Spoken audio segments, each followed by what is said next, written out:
Well, to talk more about religious tolerance in the UAE, I'm joined by Rabbi Dr. Elie Abadie from the Association of Gulf Jewish Communities. He's also the Senior Rabbi of the Jewish Council of the Emirates. Thank you very much indeed for joining us. Thank you. Thank you. It's a pleasure for me to be with you.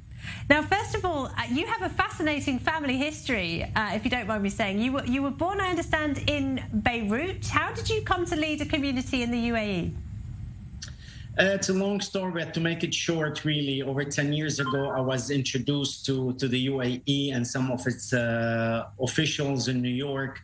We connected, and then I visited the Jewish community 3 years ago twice. We presented a Torah scroll to His Highness, now the President. At that time, he was the Crown Prince Mohammed bin Zayed.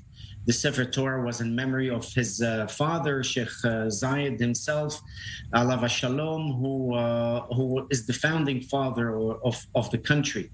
And so that's how I made the connections there. And when the Abraham Accords were signed and they were looking for a rabbi, my name came about as they knew me and they knew my background. And I was asked to serve as the senior rabbi of the community. Ah, wonderful. Okay, so how would you say that life has changed then for the Jewish community in the UAE since the Abraham Accords were signed?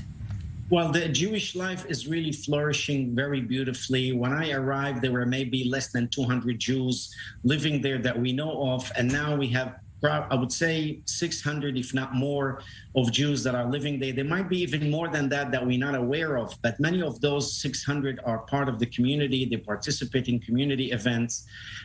We have over 5 to 6 kosher restaurants, 3 kosher caterers, several prayer services all around the city and the country. And so Jewish life has flourished really beautifully with the help, of course, of the government, with the blessing of the authorities, and with the welcoming of them. Now, there's been a huge controversy across the Arab world after an Israeli journalist filmed himself in Mecca, which, of course, is forbidden to non-Jews. How is that being perceived where you are? And do you think it shows a lack of understanding?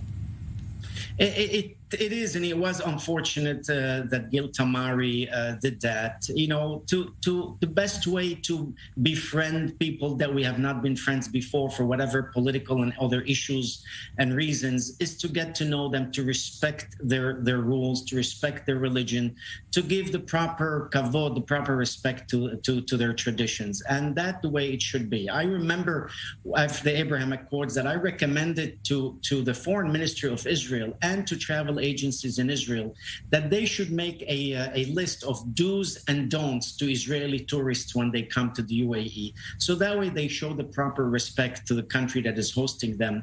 And the only way through respect that we could really accept and embrace each other. So it's unfortunate, but I was happy that Channel 13 issued an apology to that, and hopefully that will pass. Yeah, let's hope everybody can move on from that. Great to talk to you, Rabbi Abadie. Thank you very much indeed, and all the best with your community there.